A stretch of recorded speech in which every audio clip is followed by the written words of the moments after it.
Alright, what's good YouTube? This is TYP336 here. We're sitting down here with Gary Williams here at the Roanoke Regionals, doing another episode for my segment of the Tri-State Pros. And Garon, I don't claim to be a pro. I'm not a pro. I'm not a pro. I just play Yu-Gi-Oh! I like playing Yu-Gi-Oh! I'm not a pro. I'm not a pro. I don't make money from this game. I have a job. I'm not a pro. But go ahead. Alright, Garon, how many tops do you have currently? Today makes regional number 17. Any YCS tops? None. I'm actually pretty ashamed of myself for that because it's been nothing but my fault. But I'm looking to change that at Atlanta. That's what's up. Yeah, I will not internationals if I do not get a YCS top. An invite from a regional means nothing. I will not internationals this year if I don't top a YCS. All right. How much creativity do you think is left in the game right now?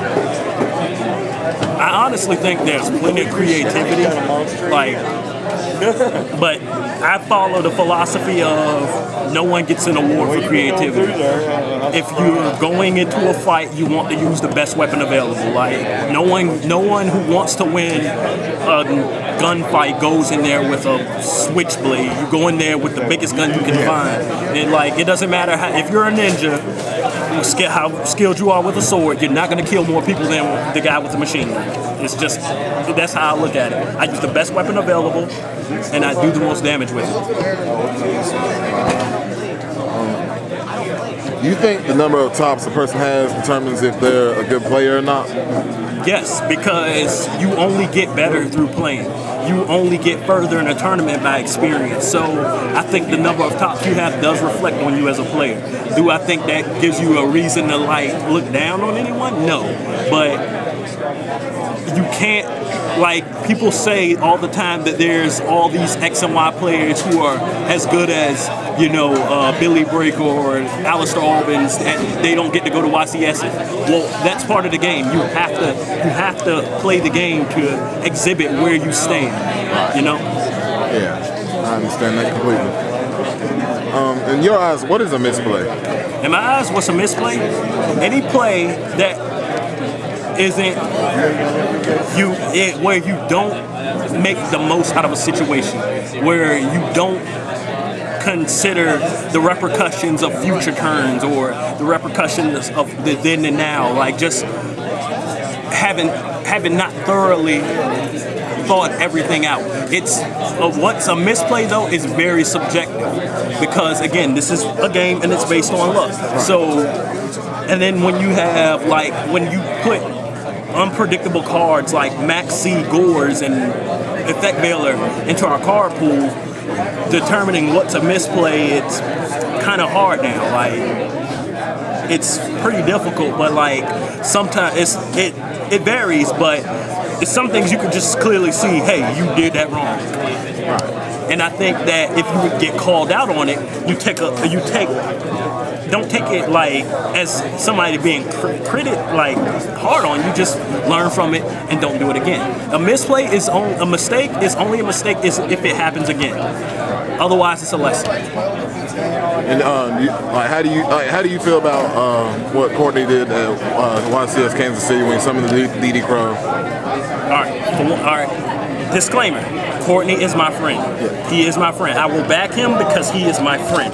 But from player standpoint, it was an atrocious move. I agree. I agree with you. It was an atrocious. I look up to Courtney as a mentor. I love him to death, but I did not agree with that move. And I look at it as the people who are who blasting them are people who constantly they're constantly frequent YCS toppers, and they preach, practice, think through plays, and that's how you get to the top.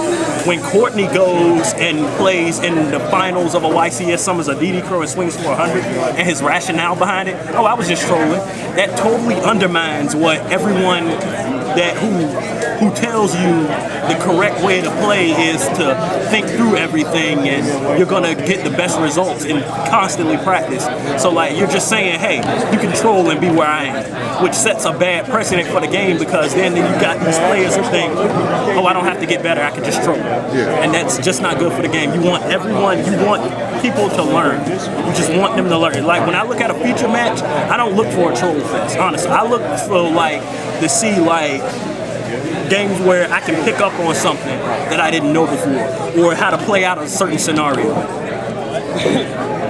agree with that. I can see what you mean by that. What is your most favorite time in playing Yu-Gi-Oh? Like After I signed myself as a match winner, but no. Let's see. I don't know. I honestly get a rush out of playing against odds, like when I turn an unwinnable game into a winnable one. It just gives me like a surge, like a mental rush. Like, can't explain it.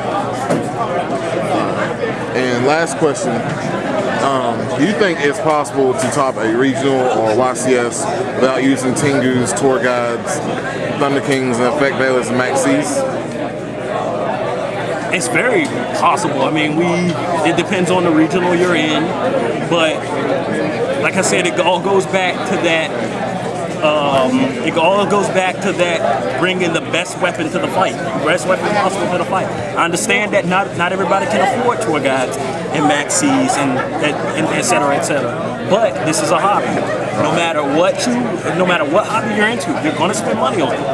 Like, I enjoy playing this game, so I spend money on it, and I don't have any shame in that. Like, I'm not one of the guys who blew an entire check on tour guides. I had mine well before that. But when it's something that I want, I don't mind paying for it because I enjoy playing this game, and I know that it's gonna make it back for me because I'm gonna get enjoyment out of it. Like when I take a trip to a YCS, I pay for that plane ticket. I don't expect to make my money back. It's just what I do. It's something I enjoy. If I didn't enjoy it, I wouldn't be putting the money into it. Like I said, any hobby you get into, golf, you're going to be paying for golf clubs. Yeah. It's basketball. If you enjoy basketball, you need high-performance shoes. You just cannot wear any kind of damn shoes. Like even fighting, as far as fighting games go. Like fighting games, until you get it big, you'll be paying for your own fight sticks. You will be paying for those games where you have to practice. You will be paying to go to X and Y event to get your ass beat by people so that you can learn. All right, Garon, I guess that's we're going to cut the video off here. I appreciate you sitting down with us. No problem. Thank you, man.